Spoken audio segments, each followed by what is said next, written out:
ಸಿದ್ದಪ್ಪ ಬಿದರಿ ಜವಾರಿ ಸ್ಪೀಚ್ ಕನ್ನಡ.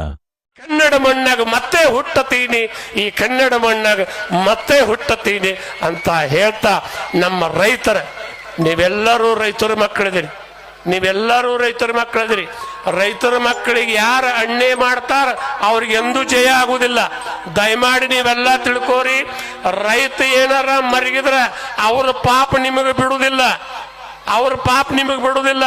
ಮತ್ತು ದಯಮಾಡಿ ರೈತರ ಮಕ್ಕಳಿಗೆ ಹೆಣ್ಣು ಕೊಡು ಮುಂದೆ ಯಾರ ಚಾಡ ಚುಗುಲಿ ಹೇಳಿ ಅವ್ರ ಮದುವೆ ನಿಲ್ಲಿಸಿದ್ರೆ ಆ ಪಾಪ ನಿಮ್ಮ ಮಕ್ಕಳ ತಲೆ ನೀವು ಕಾಡ್ತತಿ, ನೆಪ್ಪನಾಗ ಇಟ್ಕೋರಿ. ದಯಮಾಡಿ ರೈತರನ್ನ ಮರಗಿಸ್ಬೇಡ್ರಿ. ನೀವೆಟ್ಟ ಸಾಲಿ ಕಲೀರಿ, ನೀವೆಟ್ಟ ಶಾಣ್ಯರಾಗ್ರಿ, ನೀವೆಟ್ಟ ದೊಡ್ಡವರಾಗ್ರಿ, ಎಂತಿಂಥ ಸಂಸ್ಥೆಗಳನ್ನ ಕಟ್ರಿ, ಮಠ ಮಂದಿರಗಳನ್ನ ಕಟ್ರಿ, ನಾವು ಯಾವುದಕ್ಕೂ ಬೇಡ ಅನ್ನೋದಿಲ್ಲ. ಆದರೆ ರೈತರಿಗೆ ಅನ್ಯಾಯ ಮಾಡಿದ್ರೆ ನಾವು ತಡ್ಕೊಳ್ಳೋದಿಲ್ಲ. ಅದಕ್ಕೆ ರೈತರಿಗೆಲ್ಲ ನೌಕರಿ ಮಂದಿ ಹಾಕ್ಯಾರ ಮುಗದಾಣ. ಭಾಳ ಜನ ನೀವು ರೈತರ ಮಕ್ಕಳ ತಿಳಿದು ನೋಡ್ರಿ ಅಣ್ಣ, ಕಲಿತವ್ರೆಲ್ಲ ಕಾಯ್ದೆ ಮಾಡುತ್ತಾರೆ ಕುರ್ಚಿ ಮ್ಯಾಲಿ ಕುಂತ, ಹಳ್ಳಿ ಅಂದರ ಮೂಗು ಮುರುತ್ತಾರೆ ಕಸ ಕೌದಿ ಅಂತ, ಅದ್ರಾಗ ಹೊಳ್ಳಡಿ ಬೆಳೆದದ್ದು ಬೆಳೆದದ್ದು ಎಲ್ಲ ಮರ್ತೋಯ್ತು.